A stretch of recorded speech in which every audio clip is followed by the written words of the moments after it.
Hadirin jamaah yang dimuliakan Allah, baiklah sekarang kita akan melanjutkan kajian kita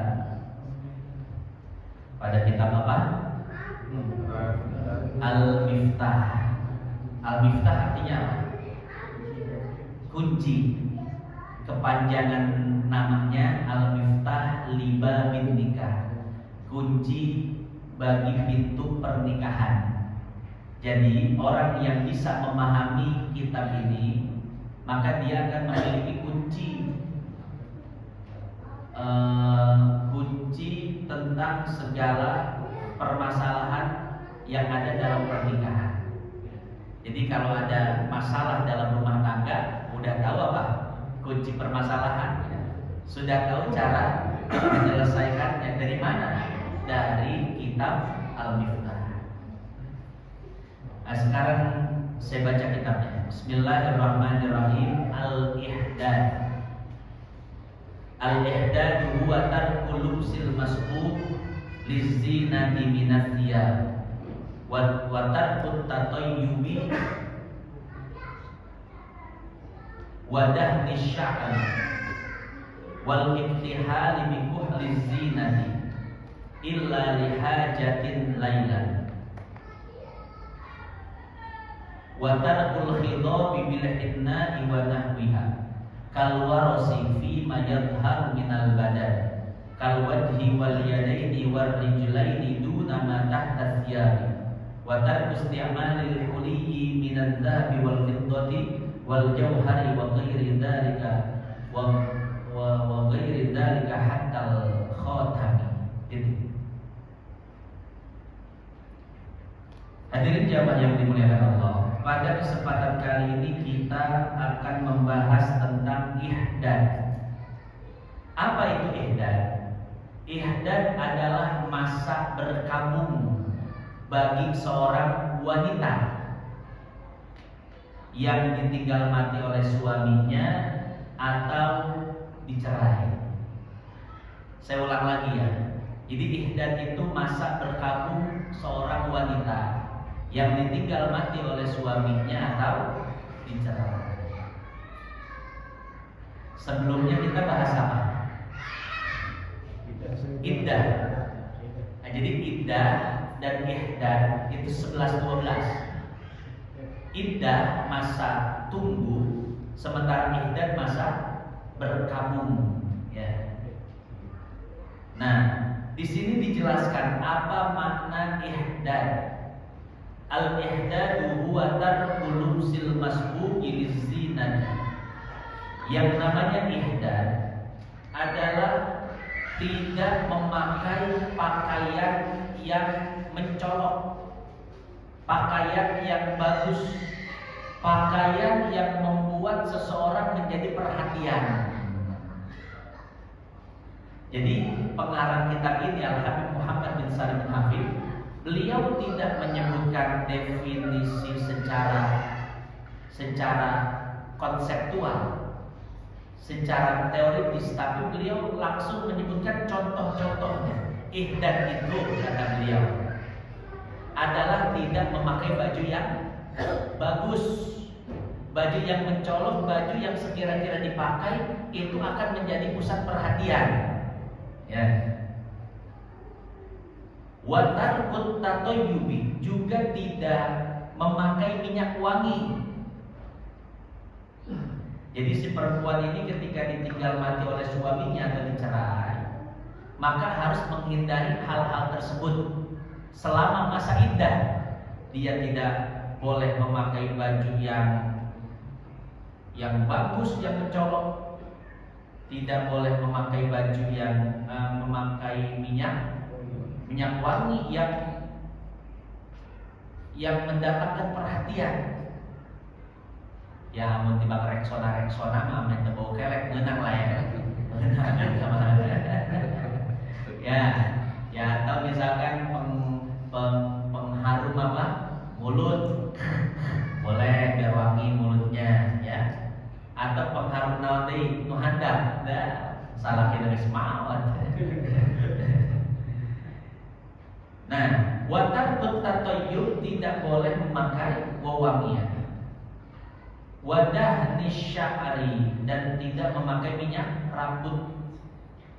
Wal ibtihali, tidak memakai celak mata. Kan cewek kalau pakai celak mata bikin matanya bagus ya. Si Pareski menjelang cadaran pakai celak mata. Sabus nuzona gelis ya. Nyawa pasti buka mah.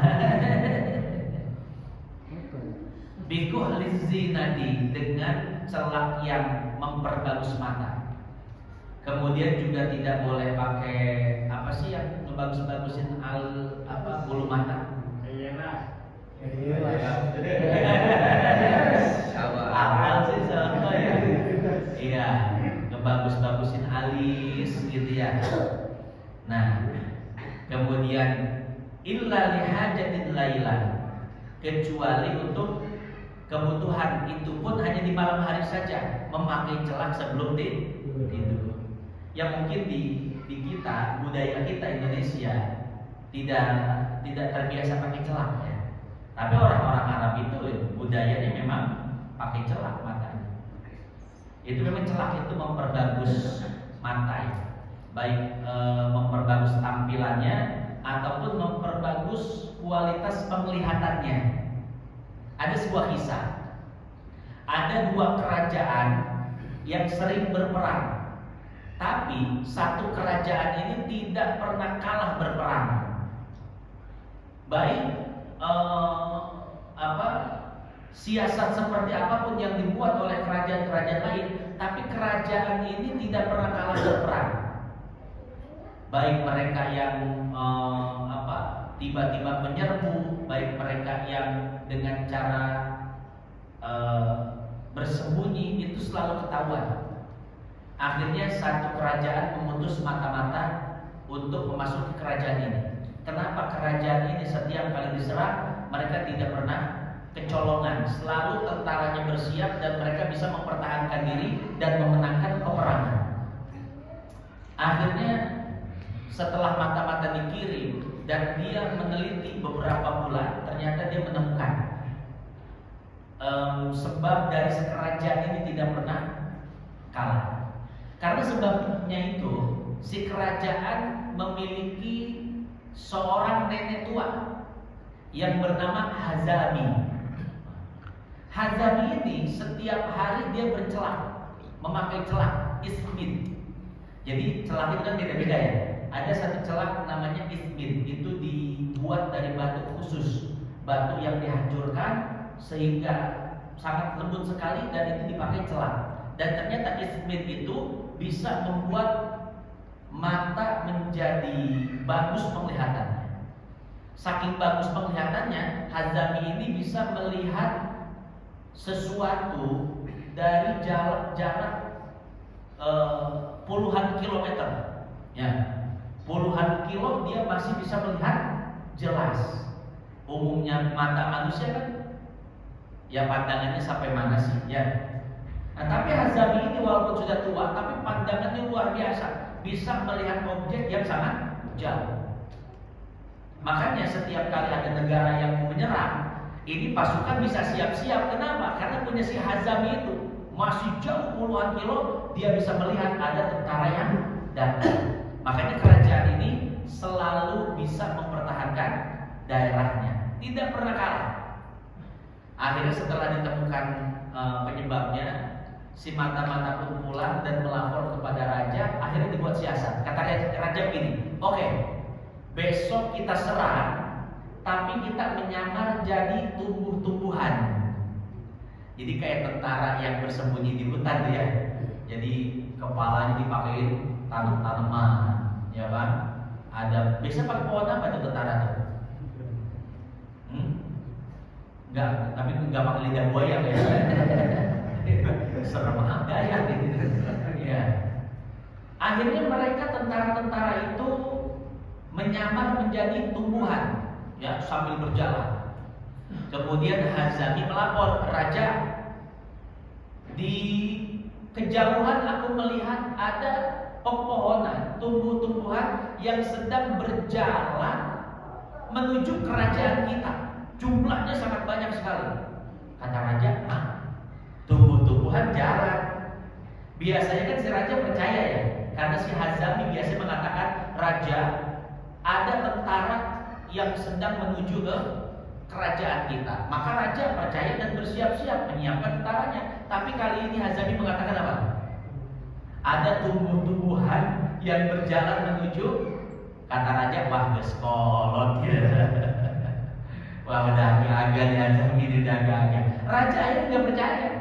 Masa tumbuhan bisa jalan, masa pohon bisa bergerak.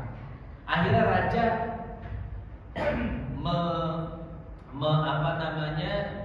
mengabaikan ucapan Hazami tersebut. Sehingga apa yang terjadi? Tentara sudah dekat, sementara tentara kerajaan belum bersiap. Akhirnya tentara kerajaan lain pun yang tadi menyamar menjadi pohon, akhirnya membantai seluruh rakyat dan orang-orang yang ada di kerajaan itu, termasuk raja dan si Hazami. Setelah si Hazami dibunuh, raja pihak musuh penasaran, kenapa ini nenek-nenek bisa melihat dengan jarak yang sangat jauh, dicongkel matanya. Setelah dicongkel, ternyata di dalam matanya itu ada ismit, ada apa? Celah. Wah, ini celah nih. Oh, ternyata yang membuat kualitas penglihatan si Hazami ini bagus karena dia senantiasa memakai celah. Nah, jadi seperti itu ya. Jadi memang yang namanya celah cuma khusus ya, celah ismit. Di Shopee banyak, tapi saya nggak tahu itu asli atau wah, di Indonesia apa sih yang dipalsuin ya? Masya Allah. Ya, yang asli itu mahal ya. Yang asli itu mahal. Saya nggak tahu juga nyari di mana itu ya. Ismit namanya, ya. Celah ismit itu kalau dipakai di mata luar biasa. Mata sehatnya luar biasa. Nah, yang pakai kacamata, yang min juga boleh tuh. Dicoba pakai ismit ya, celah mata insya Allah sembuh. Nah, jadi seperti itu ya. Jadi yang namanya celah mata, yang namanya ismit itu selain memperbagus tampilan mata, juga memperbagus kualitas penglihatan mata. Makanya si perempuan ketika ditinggal mati oleh suaminya atau dicerai, maka tidak boleh memakai celah mata, karena itu bisa memperbagus tampilannya. Wa tarkul khitabil hinna wa nahwiha, tidak memakai pacar Arab teh atau kan yang di kuku. Kalau perempuan kan di mana? Di sini ya, kayak di ukir bunga-bungaan gitu, ya. Henna gitu ya. Pacar bahasa katanya ya. Bukan pacar yang, iya, bukan pacar yang bisa ngebeka, bukan yang bisa ngebeka, bukan. Ini pacar yang bisa mewarnai. Waduh, carilah pacar yang bisa mewarnai hidup kita ya. Nah, itu memang perempuan-perempuan ketika akan menikah kan pakai henna ya. Kenapa? Karena henna itu kan hiasan. Nah, si perempuan yang sedang menjalani masa berkabung tidak boleh menggunakan henna. Kalau harus bimayat minal badan wal wajhi wal yadain wal rijlain duna ma tahta thiyab, kecuali memakai hina, memakai mungkin sekarang bahasa kita make up ya. Nah, nggak boleh pakai make up ya. Si perempuan yang ditinggal mati oleh suaminya, baru dicerai oleh suaminya, jangan memakai make up. Wa tarku isti'malil huli min adh-dhahab wal fiddah wal jawhar wa ghairi dzalika hatta al-khatam. Dan si perempuan tidak boleh memakai perhiasan-perhiasan dari emas. Ya. Cincin emas, gelang emas, bagian-bagian yang terlihat itu tidak boleh. Adapun bagian yang tertutup boleh. Pakai anting emas, kan ketutup itu ya, boleh. Pakai kalung emas, tapi di dalam pakainya jangan di luar. Ya. Oh, ibu-ibu tuh emak-emak kalau lagi pamer, wih, pakai kalungnya di mana? Di luar, Pak. Atau kerudungnya diikat tuh sampai leher doang. Sia. Habis itu pakai apa? Pakai kalung emas. Kalau pakai gelang emas, dia pura-pura garuk-garuk biasanya. Ih, ganteng ya. Biar kelihatan tuh emasnya. Atau kalau pakai cincin emas pura-pura mobil terus gitu. Biar cincinnya kelihatan. Sama kayak punya iPhone. Tahu iPhone apel gerowak? Itu yang punya iPhone, apel gerowak, pengen banget kelihatan tuh. Ininya, apelnya ya. Sama kameranya, yang ketiga gede-gede di sini. Iya, kayak lubang apa tuh? Kayak lubang buaya, gede-gede banget 3 di sini. Ini orang yang punya iPhone, saking pengen pamernya, kalau kantongnya dalam, nggak kelihatan kan kameranya. Bawahnya taruhin tisu, taruhin tisu, tuh, biar ininya kelihatan. Nah, begitu kan ya. Aduh, budaya pamer ini di kita emang luar biasa ya. Ya kita jangan gitu kan kayak gitu. Oh, ibu kalau lagi kondangan, lagi arisan, waduh, emas semua seadanya dipakai. Ya, norak dong. Mudah-mudahan istri kita tidak termasuk emak-emak yang norak. Nah, jadi seperti itu ya. Jadi ihdan itu adalah masa berkabung, di mana seorang wanita tidak boleh bersolek, tidak boleh memakai pakaian-pakaian yang menarik minat seorang laki-laki, tidak boleh memakai perhiasan dan lain sebagainya. Tujuannya apa? Tujuannya untuk menjaga kehormatan si perempuan. Kan udah janda. Kalau janda kan diomongin kan, wah janda ya, randa ya. Itu randa, janda. Kalau dia bersolek, suaminya meninggal, make upnya luar biasa, pakai emas, baju yang menarik, itu kan mengundang laki-laki yang jahat untuk melakukan sesuatu yang tidak terhormat. Wah, geus boga salaki ya. Yang penting kurang rejeng. Nah, gitu kan. Nah, itu untuk menjaga kehormatannya. Jadi dia tidak bersolek, tidak memakai sesuatu apapun yang bisa menarik perhatian. Itu yang pertama. Ya, menjaga kehormatan. Yang kedua, menjaga diri agar dia tidak menikah sebelum masa iddahnya selesai. Coba kalau perempuan suaminya misalkan meninggal, dia tetap bersolek, menarik perhatian banyak laki-laki, nanti laki-laki jadi banyak ingin melamar, Pak. Akhirnya rebutan tuh, si Otoy, si Walim, si Paris, Ajun, bukan dua rebutan, Pak. Ya, karena menarik. Khawatirnya si perempuan ini berbohong, padahal masa iddahnya seminggu lagi, akhirnya dibilang sudah habis.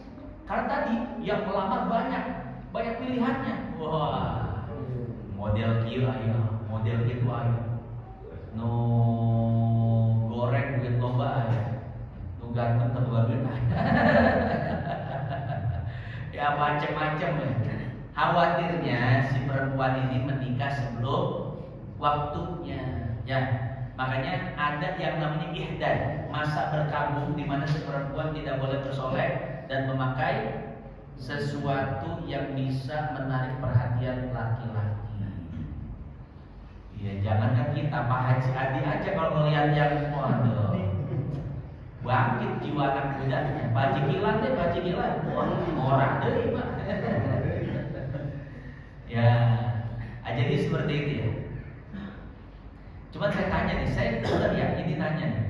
Kalau kita ada laki-laki, jamaah sekalian, ada perempuan lewat pakai parfum yang wangi sekali, kita nyium. Nah itu kira-kira, saya beneran nanya nih ya, karena saya nggak tahu, itu syahwat langsung timbul nggak? Perempuan lewat pas dilihat, wangi amat, cakep. Cakep ya gitu. Minimal penasaran ya. Oh, jadi pengen liatin. Yang tadinya cuek ya, Otoy, Walim, Paris lagi kumpul. Tadi cuek, asik mereka bertiga. Besti kan ya? Ya, besti ya. Sahabat. Tiba-tiba ada perempuan lewat. Kalau nggak wangi kan cuek aja ya. Tapi kalau wangi jadi pengen ngeliatin. Betul. Akhirnya pas diliatin, bagus. Bagus. Oh berarti gitu ya. Kalau dilihat cakep, bagus, badannya bagus, nanti takut keterusan ya. Akhirnya disamperin, kenalan, takutnya terjerumus kepada perbuatan-perbuatan yang begitu ya. Ya, berarti paham deh. Para ulama melarang perempuan pakai minyak wangi yang apa namanya? Yang wanginya itu menarik perhatian. Sebetulnya kalau wangi-wangi biasa mah gak jadi masalah ya. Yang gak terlalu wangi, ulah-ulah tapi bau kelek teuing lah istilahnya. Ya, begitu ya. Jadi menarik perhatian ya paling tidak ya. Ya kalau nggak soleh nanti diterusin tuh, diikutin ke kontrakannya ya kan, ditandain nomor sekian. Kurang lebih seperti itu ya. Titik. Wallahu a'lam bishawab. Insyaallah tahun depan Kamis depan kita bahas hukumnya. Bagaimana hukum ihdad? Wajib, sunnah, atau sekedar mubah saja? Ya, itu baru pengertian tentang ihdadnya, pengertian tentang masa berkabung. Baiklah, sampai di sini barangkali ada yang ingin bertanya, disilakan.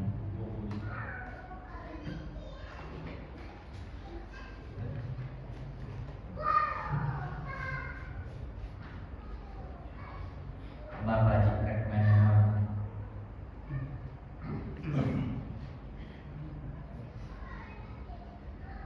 Ustaz. Ya, silakan. Assalamualaikum warahmatullahi wabarakatuh. Waalaikumsalam warahmatullahi wabarakatuh. Terkait masa idah sama iddad ini kan, ini yang dimaksud itu waktu idah apa setelah idah gitu? Apa dua-duanya sekarang sama waktu idah? Oh ya.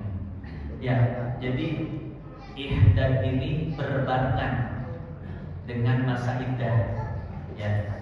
Artinya kalau sudah idah, masa idah habis, boleh juga mungkin itu perempuan bersolek atau yang wajar. Iya betul. Ya. Kalau masa iddahnya sudah selesai, nanti si perempuan boleh kembali bersolek.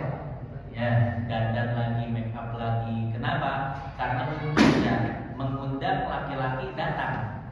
Nah, untuk mengundang laki-laki melamar dan berumah tangga, ya. Nah, selama masa iddah itu kenapa diberlakukan iddah? Karena tadi tujuannya pertama menjaga kehormatan si perempuan, yang kedua agar si perempuan tidak menikah sebelum masa iddahnya habis. Jadi kalau masa iddahnya sudah habis, maka si perempuan boleh tuh bersolek lagi, dandan lagi, emas, ya berkilo-kilo dipakai, emas apa gitu. Silakan setelah masa iddah selesai. Wallahu a'lam bishawab.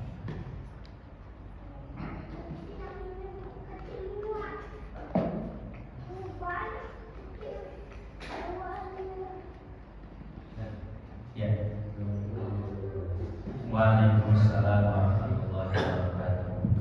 Untuk jamaah haji apa boleh update status dan Lagi ini ya, lagi sering-sering ya. Ya, untuk jamaah haji apakah boleh update status? Lagi di Ka'bah nih. Ya. Lagi jalan makan Rasul nih. Atau lagi selfie sama Ka'bah gitu ya. Selfie di Raudhah, videoin dan lain sebagainya, ya. Atau ada yang lagi selfie di rakaat kedua, nih sholat nih, hai dia kacau itu, ya. Jadi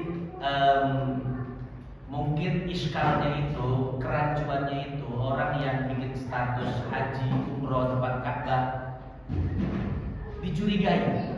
Apa kecurigaannya?